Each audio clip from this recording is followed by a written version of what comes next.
Hello there. Today I want to share some of the reasons behind setting goals in different areas of your life, not just your work, and why it is so useful. Let's go. Welcome to the Monthly Method Podcast.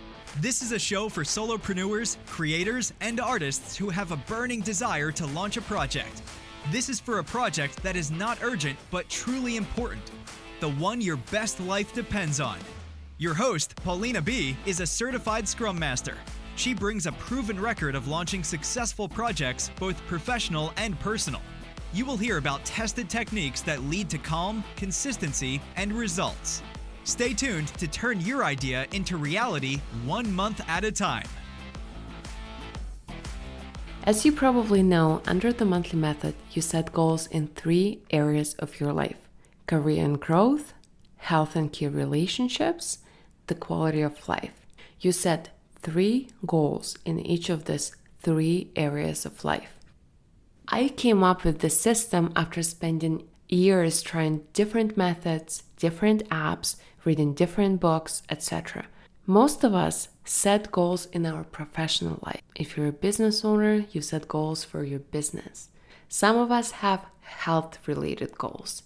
But setting goals for key relationships and the quality of life is kind of unheard of. But after embracing the monthly method for a few years now, and also teaching it to my clients, I can say that this definitely works. And here's why. The most obvious reason is that this approach helps you to bring balance to your life. That way you don't have one area of your life heavily dominating while others are getting completely ignored. Every month, you are doing something to elevate your key relationships, your health, and your hobbies. You also engage in the activities that create great memories through the quality of life goals. You go on that weekend getaway. You go to that concert. You read that book that you wanted to read. You meet with your friends.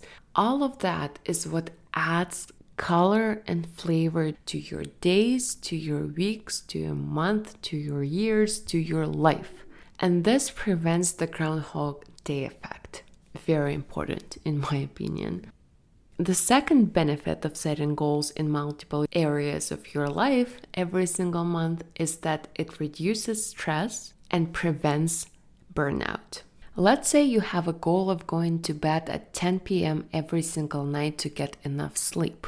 This is one of the goals that you're working on under the monthly method in your health and key relationships category.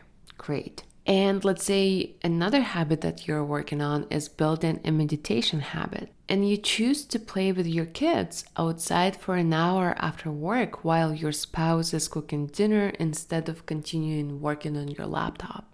All of these little things prevent burnout. They allow you to relax and recharge. And you can work on all of them every single month. A less obvious reason why this approach reduces stress is that it puts your work life in perspective.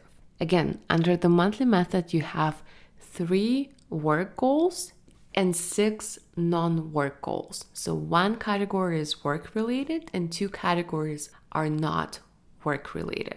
And I like how one of my clients put it during our last call. She said, I just realized that I have more to my life than work.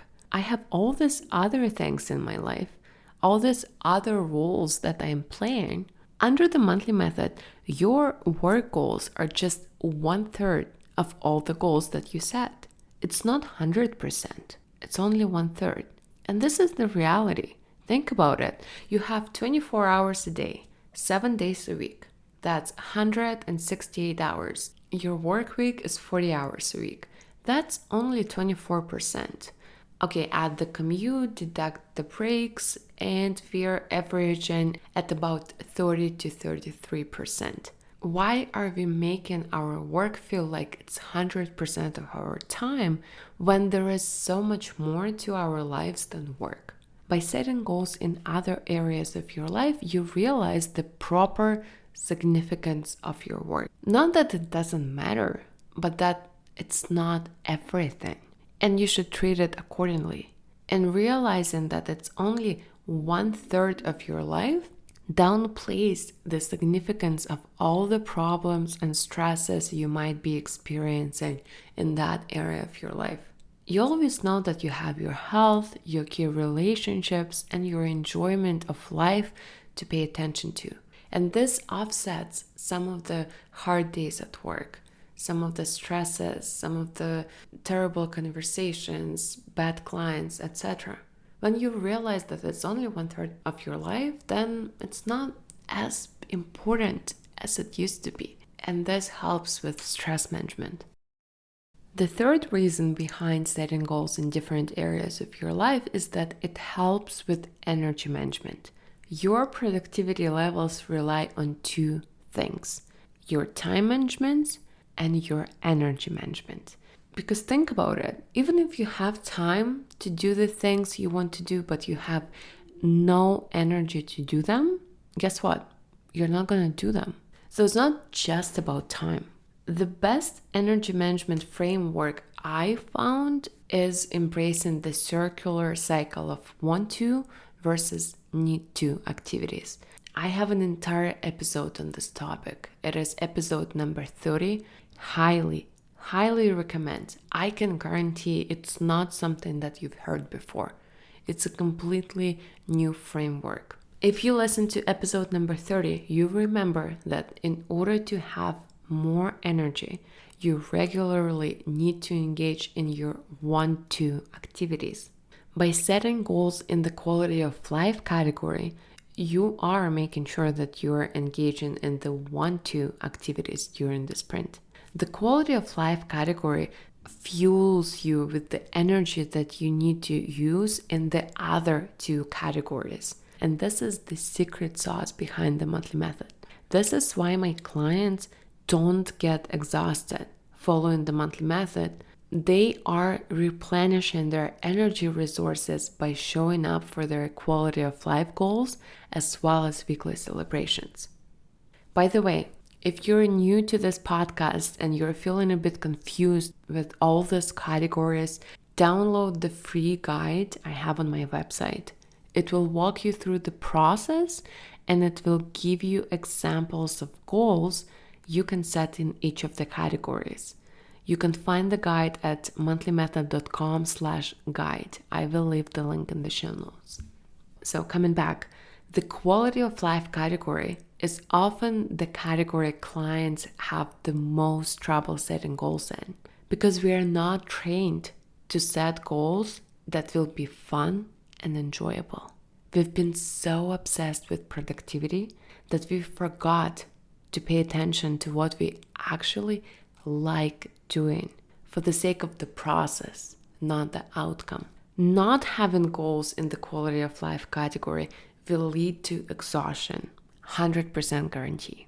Because when you only focus on the work goals or the health goals, they all consume psychological energy, and your energy resource becomes depleted, and that's when you feel exhausted. So here's a tip for you.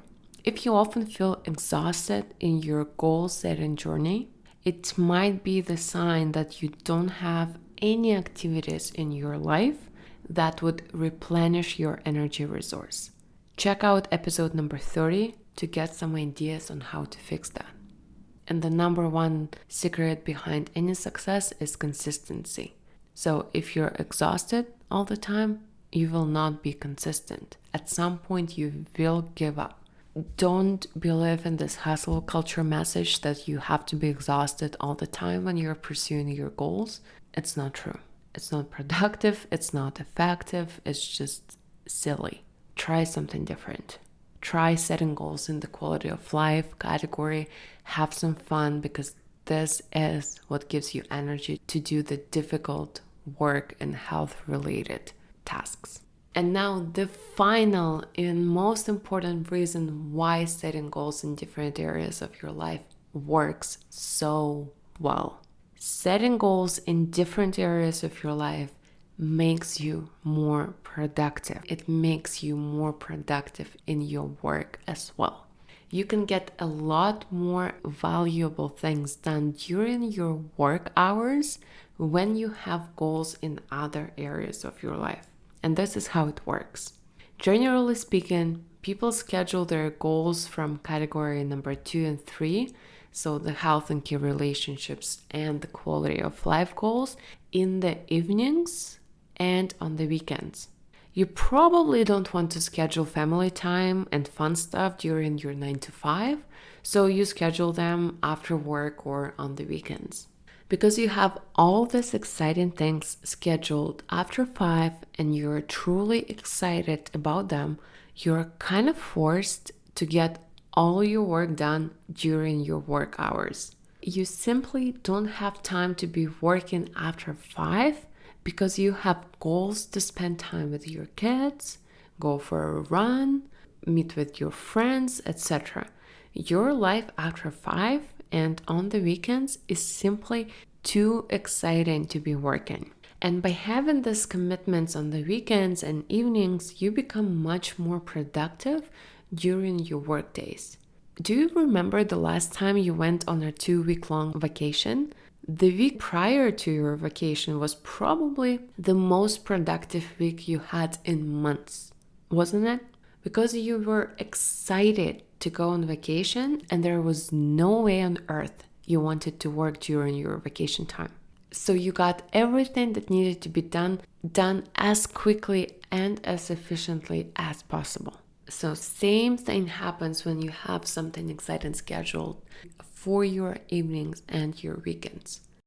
Now, in comparison, let's look at what happens when you set goals in just your professional life. You probably end up procrastinating because, hey, you have the whole day to get it done. And you can always work on it after dinner. And you don't really have anything planned for the weekend, so you might spend a couple hours on Saturday working on your work goals and maybe Sunday. And then before you know it, your work occupies your whole life just because you're not actively setting goals in other areas of your life. So this is what I realized. Having fun as an adult requires time, planning, and effort. Getting together with your friends requires planning. None of it will happen on autopilot. You need to take the ownership of the quality of your life the same way you're taking ownership of the quality of your work. It's no different. No fun trips, beautiful hikes, memories with friends will happen on its own. You need to make them happen. And you need to plan for them and make time for them. Because what's the alternative? The alternative is to be working all hours of the day and then be watching Netflix because it's the lowest effort leisure activity out there. It doesn't require any planning. It doesn't require any effort. You just turn it on and that's it. By planning these memorable activities and allocating big chunks of your time for them, you become so much better at completing your work goals because you don't have a whole day to get one task done. You only have a couple of hours because then you're meeting with your friends, maybe you're going on a hike, maybe you're going to someone's birthday. You have other things planned, so you can't procrastinate till the end of the day. You only have 2 hours to get it done, so you get it done. Okay, guys, those were the main reasons why I advocate for setting goals in different areas of your life, not just work. As you can see, by setting goals in different areas of your life, you get to elevate all of them, including your work life. Try it out for yourself and let me know how it goes. I love hearing your stories. Please subscribe if you want to get a freshly baked episode delivered to you next Monday. Hey, before you go, I just wanted to let you know that if you want to try the monthly method for yourself, check out the guide, the free guide available at monthlymethod.com/guide. It will walk you through planning your entire week based on the core principles behind the monthly method. What do you have to lose? It's just 1 week and it's free. The link is in the show notes.